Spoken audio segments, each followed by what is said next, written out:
Hello beautiful soul! Welcome back to my channel. This is Mei-chan Amir from Japan, Kabayan Aris. This reading is for you. April 2025. Maraming salamat muna sa mga subscriber, new subscriber, cross-watcher, at sa mga bagong pasok dyan. Welcome na welcome kayo sa bahay ni Ate Aimee. Salamat din sa nakataba ng puso ninyong mga comments. At sa mga not pa personal reading, marami pong salamat. Kung gusto niyo na energy nyo lang talaga, ang gusto nyo makuha natin, all the details para sa personal reading ay nasa baba ng video na ito. This is a general reading, magkaibang general reading sa personal reading. Kunin mo lang sa'yo at itapon ang hindi sa'yo. Maaring ito isa vice versa. Energy mo, energy ng person mo, energy na malapit sa puso mo. Nangyayari, or mangyayari pa lang. Use your own intuition. Lawakan natin ang ating isipan. Kung hindi naman nangyari o hindi nag-fit sa inyo, maaring ito ay hindi nyo energy. Sa dami na yung energy sa mundong ito. Gawin nyo lang itong guidance. Huwag kayo masyadong maapektuhan. No? Para kay Aris. April 2025. Please show me. Makaganapan. Para kay Aris. Uy! Strategy. Ibig sabihin, magkakaroon ka na ng mga bagong plano or may mga prediction ka na maaring matupad or maganap. No? So, nakita ko dito. At nandun din yung iba sa inyo, magaling kayong bumasa ng mind ng tao. At yun yung magiging susi, no? Para to success. Halimbawa, you have a plano. Ay, sa tingin ko, itong plano na to is magsasuccess to. Yun. May ability kayo, kumbaga. And you need to trust sa ganun. O kaya, yung tao na to, masama pa kayo sa akin ito.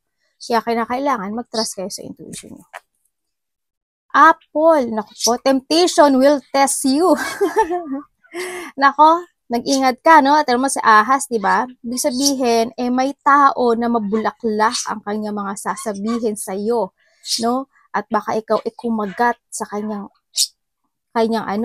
sasabihin kasi mukhang magaling tong magsalita. Either to a business, to a love life, ganyan. Kailangan mong gamitin yung mind mo, ha? At nako, delikado to. Delikado to. Sinabi agad to. Siyempre, delikado talaga siya. Temptation yan, eh. You are on the road to success. Ito yung mga sitwasyon na nasa tamang linya ka. Magkakaroon man, kasi di sa mountain, nagkakaroon man ng mga blockage sa'yo this time kasi ando ka sa sitwasyon mo na parang minsan magulo, minsan okay, magulo, minsan okay. Pero wag kang hihinto, no? Kasi you will be success dito. Kailangan yung mga obstacle na yan o yung mga challenge na yan, malakpasan mo, no? And syempre, the star, guaranteed success. May mga sitwasyon talagang kapag magpo-focus ka doon, magsasuccess ka. And syempre, handito rin yung star, maaring may mga wish come true happen to your life or may mga sitwasyon na need to heal. And also, handito yung situation na maraming magbabago sa buhay mo, maaring pag-usapan ka, ganyan, or you will be shine, no? Sa nakikita ko dito. May pag-shine sa buhay mo. And also, meron tayong kangaroo. Unsettled times, need to plan ahead. Kung ano yung mga situation, kasi nahandito rin kasi si Mountain Road, yan. Kung ano yung mga situation na medyo mahirap man siya, pero kung paplanuhin mo siya, magsasuccess at magsasuccess ito. Gamitin mo dito yung pagkakaroon mo ng, yung mindset or magkakaroon mo ng strategy, no, sa nakikita ko dito to success. Kasi magsasuccess ka. Planuhin mong maigi, yan, magkakaroon ka ng mga pagpaplano sa buhay mo, no, sa nakikita ko dito. Uy, meron kang great passion. Andito yung sitwasyon din na nakikita, you're doing your passion. You will jump to your passion, no? May mga sisimulan ka na, mga bagong plano, strategy, o may mga gusto kang makamit na isang situation sa buhay mo. Yan. This sa rin kasi to sa tingin ko, plano to.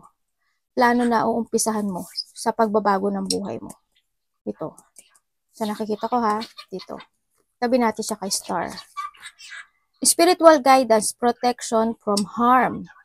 Your spiritual guide ng iyong mga angels, sa nakita ko dito.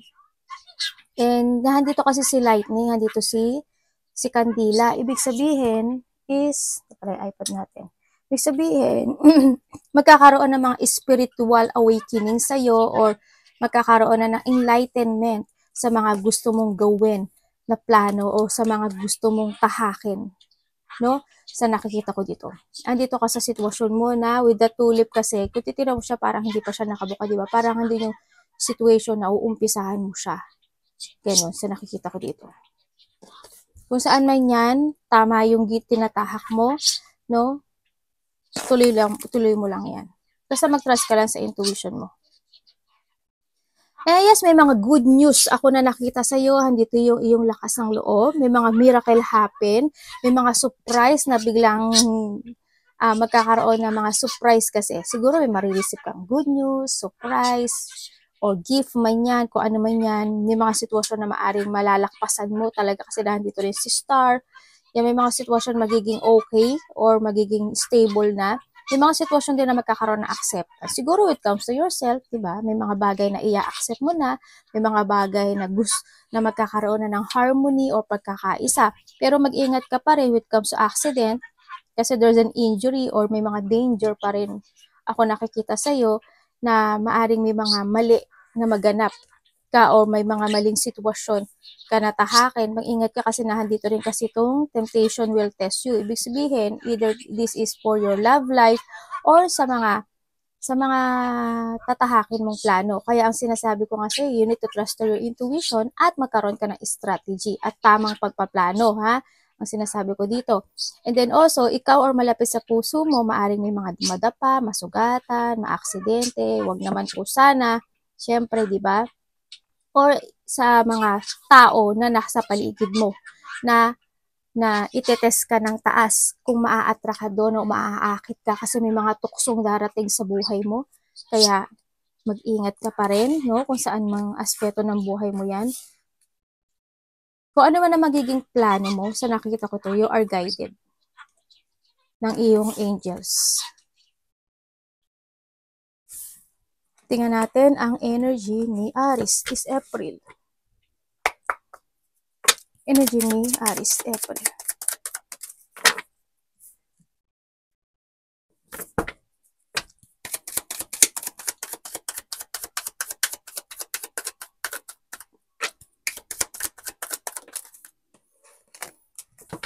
Oh my God, devil again, oh.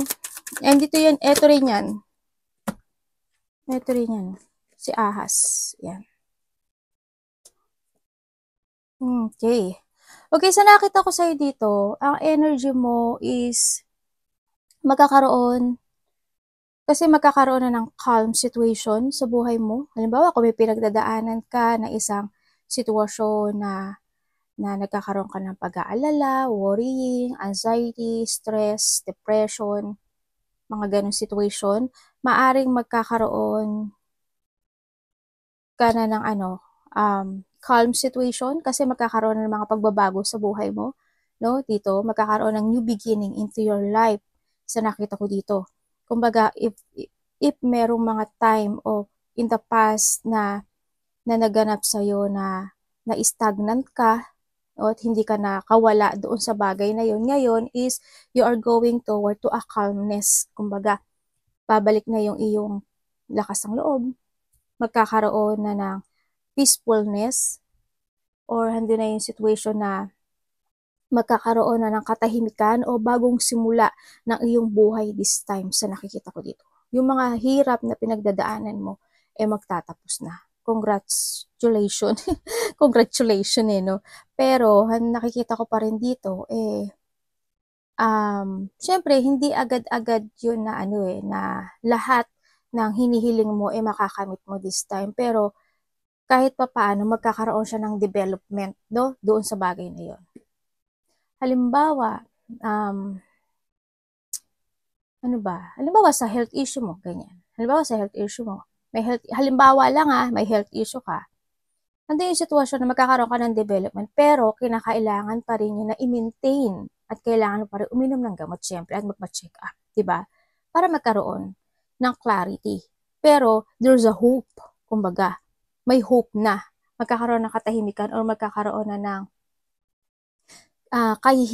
kahihinatnan na magandang pangyayari into your life this April. Yan. May mga pag-uusapan din na magiging okay na, ganyan. May mga panimula, ganyan. May meron din ako nakikita dito na magkakaroon ng pag-uusap-usap sa a part of family or pakikita sa nakikita ko dito. Kumbaga nandito na yung makikita mo na yung the light at the end of the tunnel. Parang pag naglalakad ka, nakikita mo na yung hope.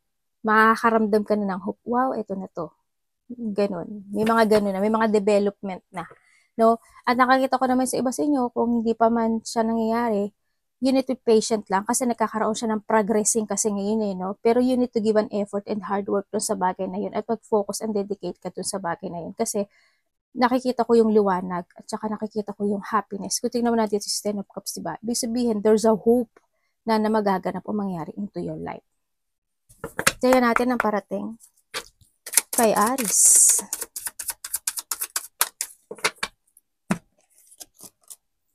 Nando lang talaga yung isang situation sa buhay mo na may mga tao talaga or may tao talaga. Ako na nakikita dito na hindi ka niya gustong maging masaya. Ganyan. Kumbaga, maaring sila yung magiging distraction mo, sila yung magiging blockage mo to growth para sa'yo, to change to your best version, gano'n. May mga tao na gano'n na magiging makasarili, magiging sakim, hindi magpaparaya, mga gano'n.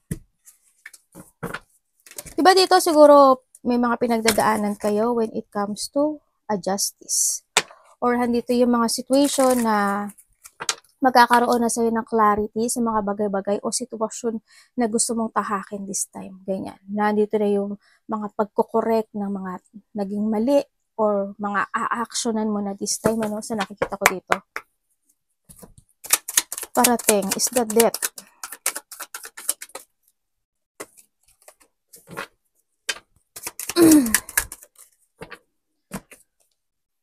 Okay. Ang parating sa'yo, sa nakikita ko dito, may isang bagay sa buhay mo na pinagtsatsagaan mo na magkakaroon ng pagbabago. Ganun. Parating din sa'yo, I hope hindi lahat, no? I hope hindi lahat. Kasi sa nakikita ko sa'yo dito, yung iba nagkakaroon kayo ng chronic fatigue or ganun nagkakaroon kayo ng chronic fatigue sa iba sa inyo, andito kayo sa sitwasyon na parang meron kayong bagay na pinagtitiisan sa ngayon na nagtitiis kayo, nagtitimpi kayo, pero alam mo yung part na napanghihinaan ka na ng loob, nalo-low of energy ka sa nakikita ko dito, pero tinitiis mo yon, nagtsatsaga ka doon sa sitwasyon mo na yun, no, sa nakikita ko dito. And then, nahandi yung sitwasyon na may mga hinihintay ka na magandang resulta, may mga hinihintay ka, you're patiently waiting for something into your life na magkaroon ng magandang bunga doon sa nakikita ko dito, no. Nandun ka sa part na yon. Kasi sa ngayon, lack of courage or weak yung nakikita kong energy, pero patiently waiting ka dun sa bagay na yun, sa nakikita ko dito. Parating sa'yo rin, yun nga, yung sabi ko, di ba, pag may mga pinagtitiisan ka, parating sa'yo magkakaroon ng kaayusan sa isang bagay o sa sitwasyon, sa aspeto ng buhay mo. Kasi may mag-i-end na isang cycle sa buhay mo this time. May mag-i-ending na. Pero pagpursigahan daw, kailangan mo lang daw magpursige at magtiyaga doon sa bagay na yun kasi mag-i-end siya sa nakikita ko dito. Magkakaroon ng mga renewal, magkakaroon ng pagsasaayos, o may mga pag-let go happen into your life. Unexpected change happen also by this April sa mga aspeto ng buhay mo. May magbubukas na isang door para sa iyo no? And then also, may nakikita rin ako dito na paglipat. Hindi ko alam in what way. Lilipat ka ba ng lugar, ng bansa, ng bahay, ng trabaho, halimbawa, nasa section 1 ka, mapunta ka section 2, sa trabaho, section 3, mga gano'n. May mga paglipat, something changes happen sa buhay mo. Magkakaroon din sa iba sa inyo na parang there's a revert happen. Gano'n. Tingnan natin ang dapat iwasan.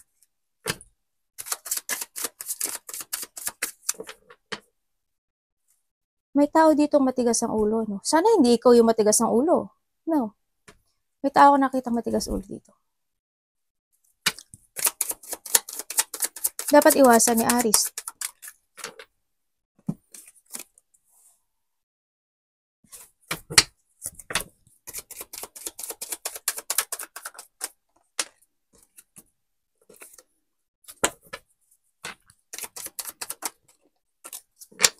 Okay, Aries. Okay, iwasan mo daw ang isang sitwasyon sa buhay mo na maging impatient ka. Iwasan mo yun, no? Kailangan mo rin mag-focus sa sarili mo, magkaroon ka ng self-care, or iwasan mo din yung magkaroon ng burden into your life at hindi ka magplanong maigi this time sa nakikita ko dito. And siyempre, sinasabi dito na makinig ka rin sa mga payo ng mga nasa paligid mo. Kumbaga, i-accept mo yung mga opinion ng ibang tao rin sa nakikita ko dito. And then, nakita ko rin dito, iwasan mo rin yung isang sitwasyon na hindi ka maging stable sa mga pagpapasya mo o sa mga plano mo sa nakikita ko dito, sa mga gusto mong tahakin.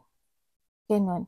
Iwasan mo din yung hindi ka makapag-save ng money and think to the future sa nakita ko dito, and not to letting go yung mga sitwasyon na naganap na at natapos na. No? Ang nakakita ko lang dito is you need to chase your dream na lang. Ang pinaka the best point dito, no? Kumbaga, huwag kang maguluhan sa mga nagaganap na nangyayari sa'yo this time. Kailangan sa'yo is more on patient. Huwag kang mai-impatient ha, at planuhing maigi. Huwag kang mag-focus sa mga frustration at kumbaga may mga time kasi ako nakikita na na-for management ka sa mga bagay-bagay o sitwasyon mo kasi sa buhay mo. Sana huwag ka dun mag-focus. Hindi ko lang maintindihan kung bakit ka nagiging nai-stagnant ka. Kasi may part sa buhay mo na nai-stagnant ka. Ganun. Nawawalan ka ng plano sa nakikita ko dito. Siguro yung may mga bagay na gusto mong madaliin, no? O gusto mo nang matapos. Parang ganun nakikita ko eh. Sana wag naman. Mag-ingat pa rin kayo sa nakikita ko dito, no? Sa iba sa inyo baka may mga biglang mangyari sa inyo. Lalo na kung may health issue kayo, no? Mag-focus kayo sa health issue nyo if ever na meron. And then may nakita ko na losing something valuable sa buhay mo. Yung iba naman sa inyo, maaring mahulugan kayo ng mga mahalagang bagay, mawalan kayo ng pera, manakawan kayo ng pera, mahulugan kayo ng mga cellphone, bag, pera, ano man yan. No? May mga burden kasi ako nakikita sa'yo. Iba naman sa inyo, ang nakikita ko dito parang babalatan mo na yung sarili mo. Ano ba yun? Ano ba dun? Yun the old version of you. Ganon, sa nakikita ko dito. No? Parang hindi babalatan mo na yung sarili, yung dati mong ikaw, ganyan, magkakaroon ka na ng new version of you. Yan, yung iba naman sa inyo, may nakikita ko ditong pagtulong. Hindi ko alam kung tutulungan ka niya or tutulungan mo siya. May pagtutulungan ako nakikita dito. Ganun. Tingnan natin ang love. Kamusta ang love ni Aries this April? Yung iPad ko ayaw makisama. Baka layasan ako ng iPad. Hindi na ako natapos mag-upload.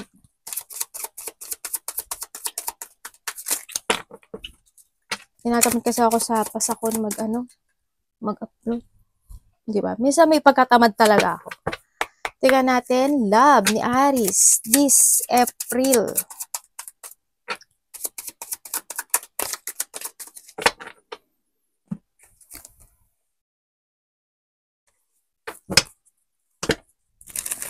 Ingat ka dito oh. May tao dito na na magsasalita sa iyo. Hindi ko alam kung ikaw ito or someone.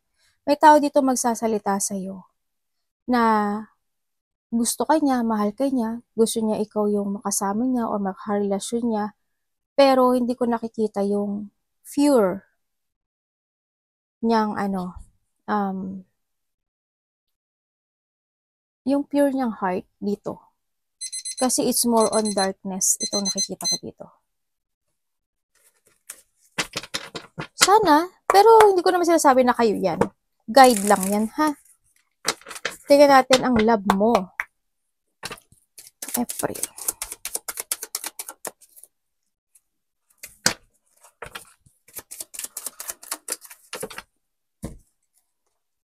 Ay. Okay, when it comes to your love this April, ang nakikita ko dito, may pag-iwas, no?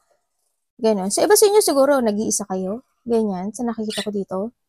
And then also, maari din na may tao na, sa iba sa inyo, may taong nakikipag-usap sa inyo, o may tao na bagong tao na gustong kumonek sa'yo or nakakonect sa'yo tong tao na to, baka nakakausap mo na siya. Pero ang nakikita ko kasi sa kanya, hindi ko alam kung iniiwasan mo ba siya or ano yung sitwasyon na maaring hindi ka pa sure sa kanya at hindi ka ganun ka-interesado.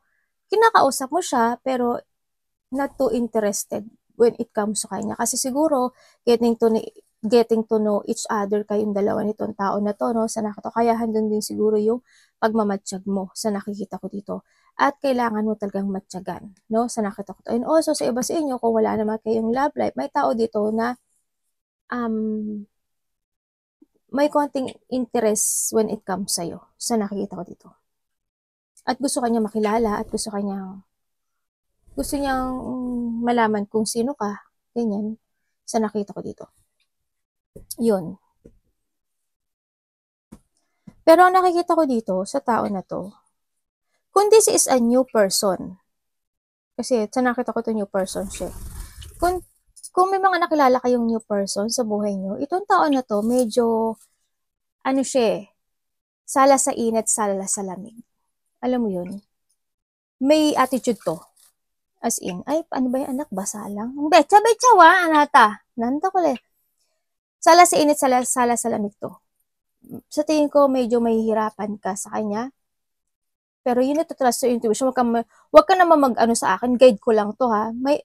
Parang gano'n kasi nakita ko sa kanya. Parang ang tingin ko sa kanya, magaling siya magsalita. May pagka-smart person, magaling magsalita. Pero, sala sa init, sala sa lamig eh. Siguro pag this time, okay ako makipag-usap sa'yo. Pag this time, napakabag naging karelasyon mo na to, in and out din to, ha. O kaya hot and cold sa'yo, ganyan, di ba?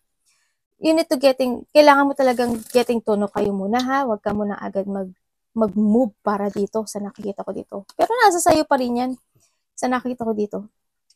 Ikaw naman bandang huli, ikaw naman ang magdidesisyon dyan. No? Pero yun lang naman yung nakikita ko dito. Teka lang, may lumakpak. Hindi ba? May lumakpak na blessing ng anak ko. Yun. May pagka-impatient ako kasi nakikita sa kanya. Siguro, syempre, pag bago pa lang kayo, di ba? Medyo magiging mahaba pa yung PC niya sa'yo. Pero, ang nakikita ko sa'yo, may pagka-impatient siya. Ang nakikita ko sa kanya, pag hindi na siya naging interesado sa'yo, aalis siya. Umaalis siya. Pag hindi na siya naging interesado sa isang relationship, umaalis siya. Yan na nakikita ko sa kanya. Money ni Aries. Or sana hindi ikaw yan, ha?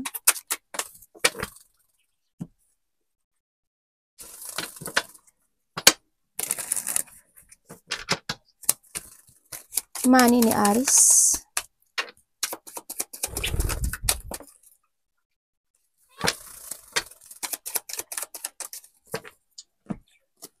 Okay, when it comes to a money, ang nakikita ko naman sa'yo, ay, there's a hope, no? There's a hope na magkakaroon na ng direction yung buhay mo, no?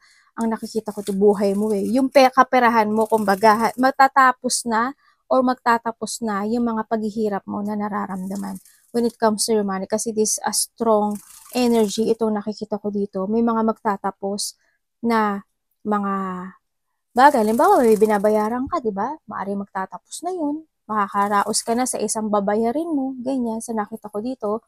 Kasi, strong yung nakikita kong energy sa'yo eh. And this is also the hope, no? Sa nakita ko dito. Yun nga lang, siguro may mga sitwasyon minsan na nahihirapan ka. Pero kung titingnan ko siya dito, pag nagsama-sama ko to dito, kasi ang money mo kasi minsan okay, minsan hindi. Gano'n naman yung buhay natin, di ba? Minsan okay, minsan hindi. Pero kung titingnan mo si Baraha kasi dito, andito yung liwanag. There's a hope happen. And nandito si ano to? Uslo? Ano to? Ano yan? Muslo? Basta yung ganun, di ba? Alam mo paano mo i-organize kasi yung ano mo dito yung pera mo. Kumbaga, may strength ka. Kumbaga, magiging matatag at kumbaga, you have a controlling when it comes to your money this time. Magkakaroon ng bagong simula or magkakaroon na siya ng katatagan this time. Pero hindi pa man siya ganun kalaki yung growth na to, pero may mga sitwasyon na magtatapos sa'yo. Siguro paghihirap when it comes sa money, ganyan. Kasi nagkakaroon na siya ng paglaya sa kahirapan. Ganun. Ituloy-tuloy mo lang yun, no? Yung iba sa inyo siguro medyo heartbroken when it comes to a money, no? Sa nakikita ko dito. Pero keep moving lang daw to reach your goal, o wag kang titigil hanggat hindi mo nakukuha yung goal mo when it comes to your money kung nahihirapan ka man. No? Kumbaga, andun lang yung situation na kailangan mo lang siguro maging organized when it comes sa money sa iba sa inyo. Kasi may hope siya dito. Tapos may sulo. Ayun, sulo ba? Sulo, parang ganun. Yun na yun. Tingnan natin ang health mo. May mga situation na maa-accomplish kasi dito Ganyan. May mga fulfillment din ako nakikita dito. Yan. Merong mga manifestation and desire ka na marireceive when it comes to a money. This is a strong. Nandito naman yung yung pagkagagastos ka, pinag-iisipan mo talaga kung ano yung pagkakagastosan mo. This time, nakikita ko na gano'n na yung situation. Tingnan natin ang health. Tingnan natin ang health mo. Siguro iba sa inyo, sumasakit ulo nyo, paa nyo, ganyan.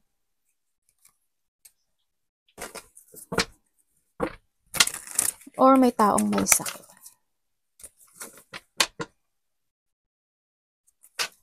Health ni Aries. Okay. Sa ngayon, ang nakikita ko sa'yo dito, siguro, when it comes on health, meron ka na talaga ng mga nararamdaman. Kumbaga, dito ka sa sitwasyon na nagkakaroon ka ng recovery, pabalik. Alam mo yung pabago-bago yung klima. Ganun yung nagiging siguro yung mood mo. Siguro minsan okay ka, minsan stress ka, okay ka, stress ka. Nagiging ganun yung mood mo. Siguro siguro matagal mo na yun ang nararamdaman. Diba? Sa nakita ko dito, kahit paano nagkakaroon na recovery sa mga sitwasyon mo. Kung nagkakaroon man kayo ng mga sakit, siguro yung sinabi ko kanina na sakit sa ulo, sa paa, ganyan, emotions, more on emotions, sa nakita ko ito is more on sadness, kasi minsan masaya ka, minsan hindi no, moody to. And then also, sa iba sa inyo, when it comes to throat, ganyan, siguro, mga sipon, ubo, hirap sa paghinga, ano ba to? Ano tawag dito? Malat, ganyan, sa nakita ko dito. O sana wala namang goiter, no? Iba, sa nakikita ko dito, sana walang ganun. And then, yun lang. Siguro it's more need lang ng rest sa nakikita ko dito. Kung may mga sitwasyon kayo na pinagdadaanan na nagiging moody yung inyong condition, no?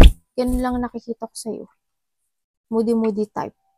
Ganun. Baka dahil lang sa sobrang busy mo o marami ka lang talagang iniisip, ganyan. Sa nakikita ko dito, siguro may mga sitwasyon na nagiging emotional ka lang kasi may mga tension lang talaga na hindi nare-resolve pa hanggang sa ngayon. Yun lang naman ang nakikita ko sa'yo. Tingnan natin. Ang opportunity mo. April.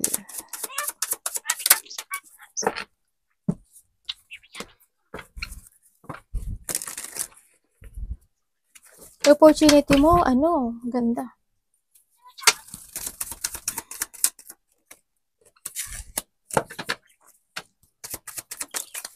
magkakaroon ng, may mga bagong, there's a new plan, no? Kumbaga may mga bagong pananaw sa kinabukasan, perspective, may mga bagong strategy talaga, no? O may mga bagong plano ako nakikita sa'yo dito. May opportunity mo also this April, ang nakikita ko is malaki ang magbabago sa buhay mo. Kasi, may isang bagay sa buhay mo na maaring alisan mo na.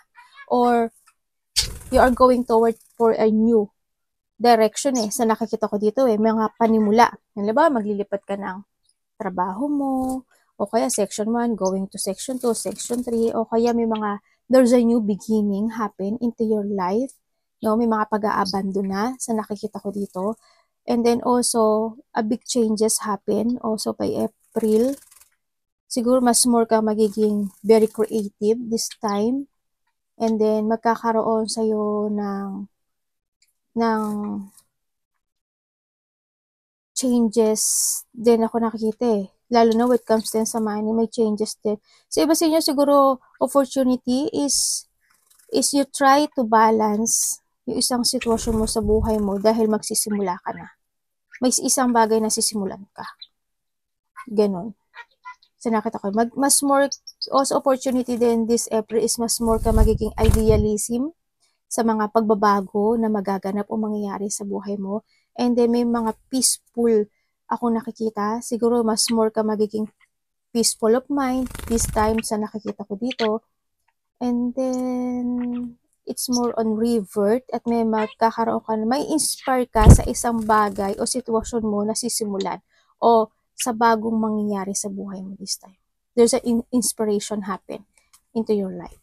And also the star, andito rin yung iba sa inyo kasi andito, dalawa yung star mo, di ba? Ibig sabihin is maaring yung iba sa inyo ipag-uusapan kayo o you will become a star, mga ganyan.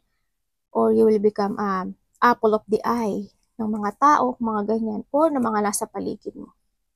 Ganun. Tingnan natin ang advice. May aalisan ka na isang bagay o pag-alis sa isang bagay na nagkakaroon ng problema. Kumbaga, may mga problemang tatapusin mo na, alisan mo na, mga ganyan. And also, there's a revelation, no? Siguro, when it comes sa sarili mo, diba? Magkakaroon ka ng revelation or may enlighten ka sa mga bagay o sitwasyon na you want to create o gusto mong desisyonan, gusto mong plano, mga ganon. Also, expect and expected change happen into your life. Advice. Advice, ang dami naman ng advice.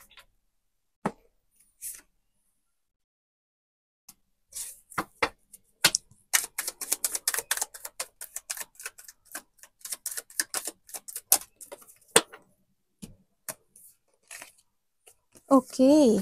Ang advice sa'yo, sa nakikita ko, sabihin ko muna iba ha, pag chichismisan ka raw dito, may mga taong gagawan ka ng masamang kwento, ganyan, sa nakikita ko dito. May tao dito nagbabait-baitan, hindi ko alam kung sino siya, pero may tao nagbabait-baitan.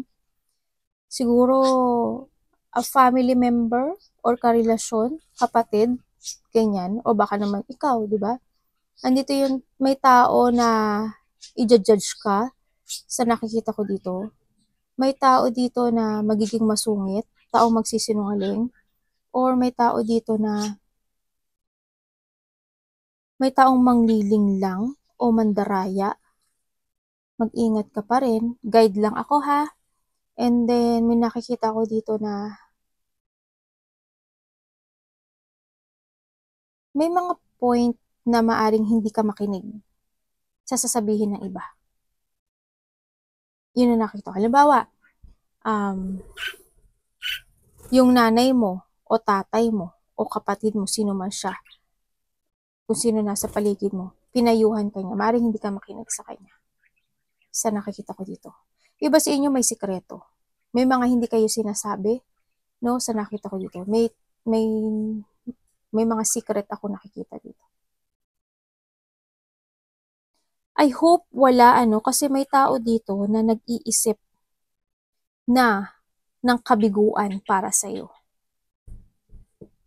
Di ba? Ang salbahe. Salbahe. Kung sino man ito, kilala mo na yun. May taong nagmamanipulate sa'yo, no? Ganyan. Or you manipulating. Or may isang sitwasyon ka sa buhay mo na namamanipulate ka. Ganun. Basta mag-trust ka ha. May tao rin din ako nakikita dito magiging cold sa'yo or ikaw ang magiging cold sa kanya. Vice versa tayo. Advice, no? You need to recover from a difficult situation sa buhay mo. Kung kailangan mo nang i-withdraw yung mga bagay, i-withdraw mo na. No? Huwag kang urong-sulong din. And kailangan mong magkaroon ng mga bagong layunin. Kumbaga, focus and action to make it real lahat ng goal mo this time. Value yourself, value your new you, value your plan, sinasabi dito, and healthy lifestyle. Mag-taking advantage ka sa mga layunin mo o sa mga actionan o desisyonan mo also this time and think to the future. Ikat mo na yung mga dapat ikat, alisin mo na yung mga dapat alisin na hindi makakatulong sa iyo, sa nakita ko dito. And then also, planuhin kung ano yung ambition mo, umpisahan mo, mag-focus ka sa sarili mo, and then kailangan mo mag-revert ka, i-end mo yung cycle na hindi na nagiging good para sa'yo, start a new life, and transform, no, sa nakikita ko dito. Yun, let go and move on. Magkakaroon na there's an adjustment happen, ano, hindi ko alam in what way, pero there's an adjustment na nangyayari or mangyayari into your life. Sa iba sa inyo, siguro maglilinis na kayo ng bahay, mag-aayos kayo ng bahay, mga ganyan. May paglilinis or aalisin nyo na talaga yung mga hindi na kailangan into your life. Arigatou namaste, God bless.